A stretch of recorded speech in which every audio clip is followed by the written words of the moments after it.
کہتے ہیں کہ آج کل کے ماڈرن دور میں اگر ایک شخص کمرے میں بالکل تنہا بیٹھا ہے تو وہ اصل میں تنہا نہیں ہے، بلکہ اس کے ساتھ ایک ایسی طاقت بھی اسی کمرے میں موجود ہے جو اس کے کھانے پینے اور سونے کے ساتھ ساتھ ہر حرکت پر نظر رکھ رہی ہے۔ نہ صرف وہ اس کی حرکتوں پر نظر رکھ رہی ہے بلکہ وہ طاقت اس شخص سے کئی کام بھی کرواتی ہے۔ مزے کی بات یہ ہے کہ اس انویزیبل پاور کو وہ شخص خود اپنے ساتھ لایا ہے، اور وہ کوئی اور نہیں بلکہ اس کا اپنا اسمارٹ فون ہے۔ زیم ٹی وی کی ویڈیوز میں ایک بار پھر سے خوش آمدید۔ ناظرین، آج کل کے دور میں شاید ہی کوئی آدمی ایسا ہوگا جو سوشل میڈیا سے دور ہوگا۔ چاہے کوئی سا بھی اسمارٹ فون یوزر ہو، اس کے فون میں ٹویٹر، فیس بک، انسٹاگرام اور یوٹیوب ضرور موجود ہوگا۔ یہ سوشل میڈیا اب اتنا زیادہ پاورفل ہو چکا ہے کہ یہ ایپلیکیشنز بنائی تو اسمارٹ فون کے لیے گئی تھیں، لیکن اب اسمارٹ فونز ہی سوشل میڈیا کے لیے بنائے جاتے ہیں۔ جیسے جیسے دن گزرتے جا رہے ہیں، سوشل میڈیا کی پاور مزید بڑھتی جا رہی ہے، حتیٰ کہ world super power United States کا پریزیڈنٹ بھی اب ٹویٹر کے ذریعے ہی لوگوں سے انٹریکٹ کرتا ہے۔ ہم میں سے اکثر لوگ یہی سمجھتے آ رہے ہیں کہ سوشل میڈیا ایک فری ٹول ہے جس کے ذریعے انفارمیشن اور انٹرٹینمنٹ حاصل کی جا سکتی ہے، لیکن اصل بات جان کر یقیناً آپ کے رونگٹے کھڑے ہو جائیں گے۔ ہم انسان تو سوشل میڈیا کو ان کے نام سے جانتے ہیں، لیکن کیا آپ کو معلوم ہے کہ یہ ایپلیکیشن آپ کو آپ کے نام سے نہیں بلکہ ایک یونیک نمبر سے جانتی ہے؟ ان کے لیے ہر انسان کی پہچان ایک نمبر سے رکھی گئی ہے، جس کو اکثر آئی ڈی بھی کہا جاتا ہے۔ جیسے کسی جیل میں قیدیوں کو ایک نمبر سے پکارا جاتا ہے، ویسے ہی سوشل میڈیا بھی ایک جیل کی مانند ہے جس میں ہر یوزر کو ایک یونیک آئی ڈی سے پہچانا جاتا ہے۔ اور حیرت انگیز طور پہ ایک انسان اپنے آپ کو خود اتنا نہیں جانتا جتنا سوشل میڈیا ایپ اس کو جانتی ہے۔ ان ایپلیکیشنز کو استعمال کرنا بالکل مفت کیوں رکھا گیا ہے؟ ہر یوزر کا ڈیٹا کیسے استعمال کیا جا رہا ہے اور اس ڈیٹا کے ذریعے کیسے ملٹی بلین ڈالرز بنائے جا رہے ہیں؟ کیسے سوشل میڈیا کے پیچھے موجود روبوٹس انسان کے ایموشنز کو استعمال کر رہے ہیں، اور کیسے اب یہ چیز اتنی زیادہ آؤٹ آف کنٹرول ہو گئی ہے کہ ان کو بنانے والے انجینئرز بھی اب اس کو روک نہیں سکتے۔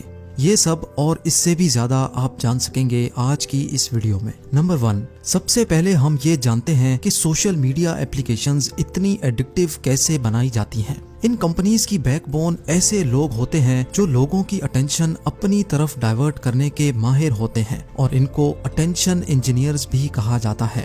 یہ وہی اٹینشن انجینئرز ہوتے ہیں جو کیسینوز میں مختلف گیمز ڈیزائن کرتے ہیں۔ یہ انجینئرز انسانی دماغ سے کھیل کر ایک ایسا ڈیزائن تیار کرتے ہیں جس کو ایک بار استعمال کرتے ہی انسان کو اس کی عادت یا ایڈکشن ہونے لگتی ہے۔ یعنی ان کا ٹارگٹ ہوتا ہے کہ کچھ بھی کرنا ہے لیکن وزٹر کو ایپلیکیشن بند نہیں کرنے دینی۔ انسانی فطرت ہے کہ جب بھی کوئی ہماری تعریف کرتا ہے تو ہمیں بہت اچھا لگتا ہے۔